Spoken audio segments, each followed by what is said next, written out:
Welcome back to my channel. In this video, I'm going to show you step by step how to hide apps using your Samsung phone. So let's get started.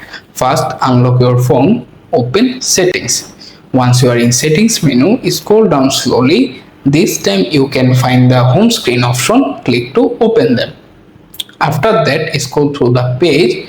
You can see various options, but located the hide apps on home and app screen or similar name depending on your phone model or version. Simply tap on it to open the hide option page. After this page is open, here you can see all of the apps listed there. Simply select one or multiple apps if you want to hide. After you selected all of the apps, if you want to hide your phone, then confirm by tapping the done button top right corner, and you are done. To check, go back to home screen, open app door, and this time no longer be needed to the hidden app. However, if you change your mind to decide to unhide all of hidden apps your phone, don't worry, this is available.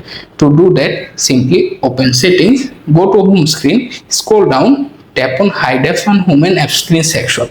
You can see the all hidden apps listed at the top menu bar. Simply uncheck all of the apps if you want to unhide, then hit the done button at the top right corner, and you are done. To check it, go back app store, and this time you can see all of the hidden apps appear there. That's it, you are done. Thanks for watching. Like this video, subscribe to my channel. Goodbye everyone.